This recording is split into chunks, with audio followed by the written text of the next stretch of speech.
May is right around the corner, so it's time for a new budget. Here is our monthly household budget for May 2025. Hey there, I'm Brittany Flammer. I'm a certified financial coach and the creator of Financial Fitness.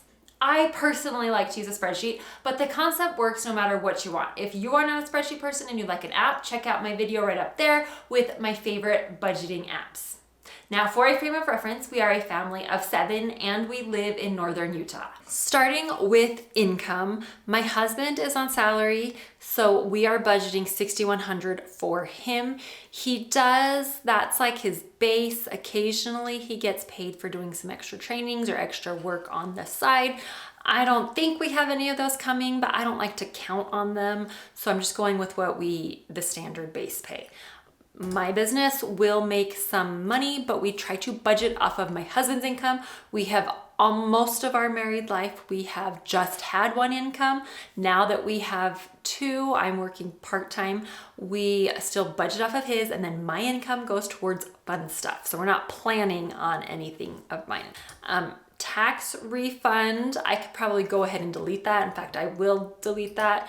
We got a tax refund in April, but we're not planning on getting one until probably next March or April. Cash back for our credit card, we get a 2% flat rate cash back on all of our purchases. At the end of every month, I transfer that to our savings account, and that's what we set aside for Christmas. Interest, we have a bunch of money in online savings accounts or high yield savings accounts. So we do earn some money in interest. So it's technically income. We don't count on it. We don't plan for it. So at the end of the month, whatever we earn, I'll put into the accounts where they're earning. We'll just let it accumulate. If you're interested in high yield savings account, I've got a video. I'll share with you my favorites. I think it's right up here. One of these corners, I'll share my favorite right up there. I like to do a zero-based budget. So I take all of our income and subtract all of our expenses, and we want it to equal zero because in our expenses, we're including all of the savings, any debt payoff, and just our regular monthly expenses. So I want to plan where all of our money is going to go for the month. Donations, we pay a 10% tithing on our gross income, and then we also do some humanitarian and some fast offerings in addition to that, but it's all in one payment. So I am budgeting $900. Then moving on to our expenses, mortgage is fixed $1,400 a month. Electricity has gone down. We just do an average payment plan. So it should be $53. At some point they will readjust that and it should go down. I've explained in past videos, our solar panels got disconnected for a month last summer. So our electric bill has gone up, but it should be going down in the near future. Natural gas is $52 a month. Same thing, it's on an average payment plan. So once or twice a year, they go in and readjust it. Our city bill is also that exact same way. We're on an average payment plan.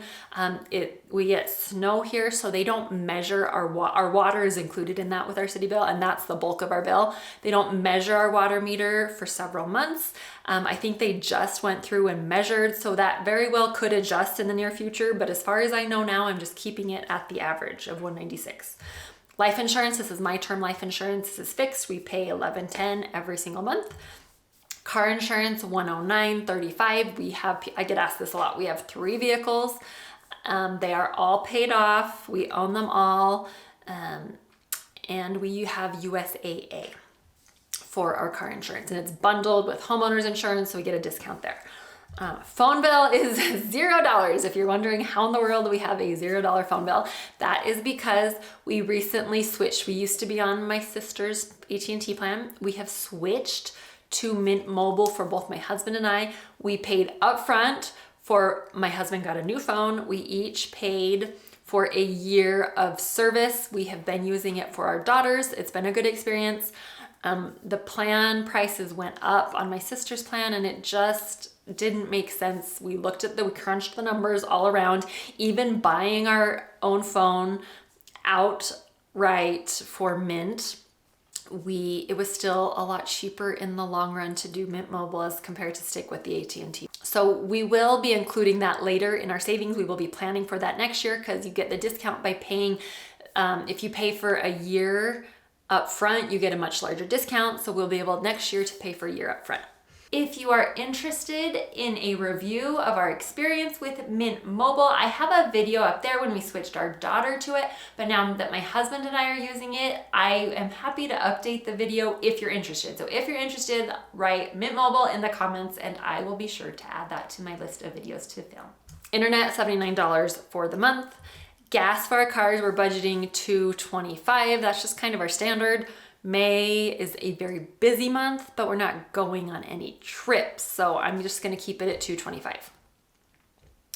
Moving on, okay, piano. So this, normally our piano is $80 a month. My daughter's teacher is stopping teaching. She's getting married and going to grad school, so normally we pay $80 per month. She is going to start, we found a teacher for the summer, but for the month of May, she's not going to do any piano lessons. So I could take that down to $0, but my daughter, the same daughter, is also going to start tennis lessons. And that's like an extracurricular. If we're going to do it monthly, I include it in our expenses. If it's going to be about the same every month, I'll include it. I'm not sure how long she'll do tennis lessons. I know for sure she'll do them for May.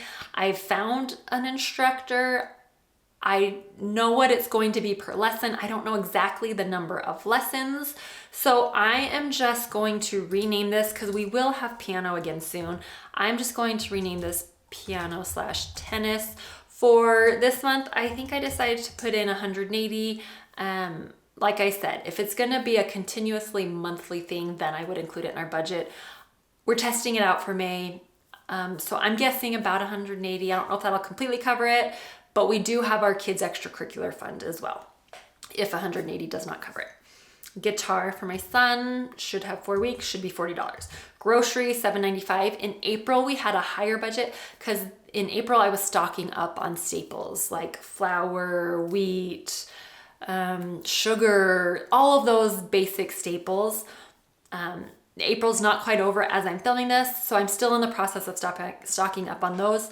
May, kids are still in school, but I like to prepare for summer and we just go through more food, and we have trips and traveling and tournaments, so it's nice to have a lot more of that snacky food on hand, and that's a lot more expensive because you're paying for that convenience. So $7.95 is on the higher end, but that's what I'm gonna try to keep it up. Eating out, $35. We do have our anniversary, but if you checked out our most recent video on the cost of our trip to Costa Rica, that was like our anniversary gift, was a trip to Costa Rica. So we're not doing anything major for our anniversary. My husband also has a birthday, so we probably will go out to eat once or twice. Miscellaneous, $25, because there's always something miscellaneous that comes up.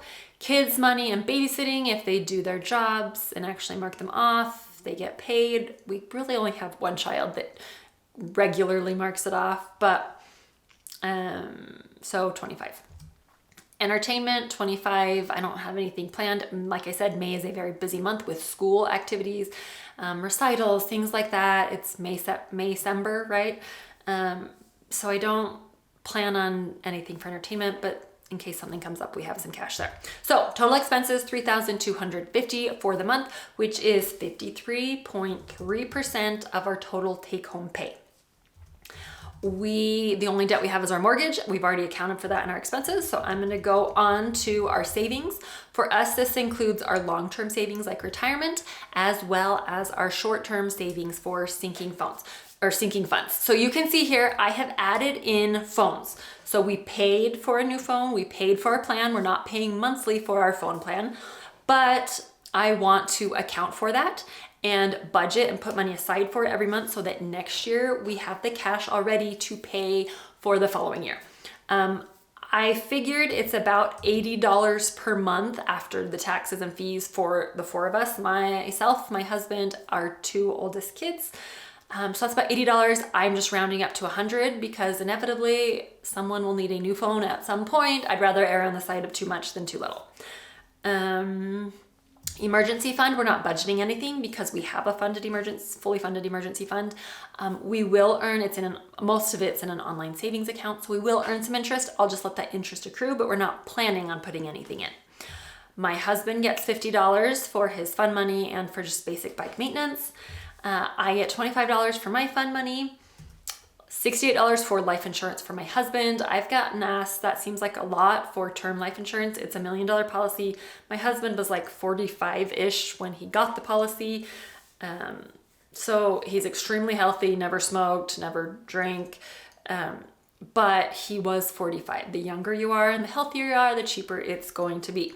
That is probably the last life insurance policy we'll ever need, I hope, but that's why it's $68. And we pay it annually, but I set aside money each month so that we have the money when it's due in the fall.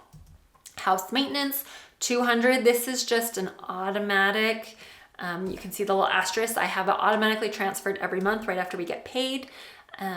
Just for regular maintenance, fixing things when they break. I just paid for yard for them to do some maintenance on it this summer on the lawn, like not spray, but put the pellets out for weeds and fertilizer, all that kind of stuff. And then just stuff breaks, small minor stuff, nothing major. Vacation, we're budgeting $200 a month for vacation. This covers everything we've already, my husband and I did a big trip to Costa Rica. This covers our family vacation this summer. It is when we're driving to, we will have enough by the time we take that vacation to pay for it. A little mini family reunion, we've got the cash for that. House updates, I'm not budgeting anything, but then all of the money I make from my business, we are putting towards house updates. And we should have enough saved already. You can't see our balances yet because, like I said, April's not over. So when April's over, I will copy the end of April balances to the beginning balances for May, and it will all do the math for me to tell me how much I have.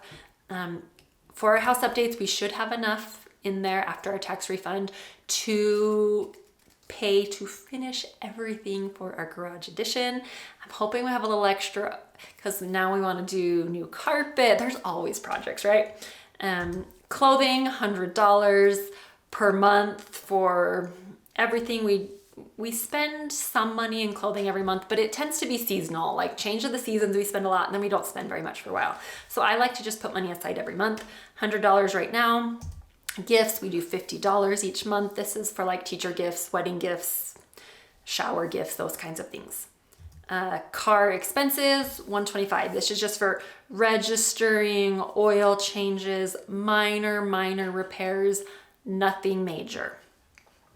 And we have new tires on all of our vehicles, so none of them should need new tires. So we don't need quite $125 to cover all of our basics, but it gives us a little cushion in case something minor goes wrong. We've got the money already there to fix it. Christmas, we're not budgeting anything. Like I said, the cash back we get from our credit card every month, I'll put into our Christmas fund. Whatever we have at the end of the year, that's our budget for Christmas.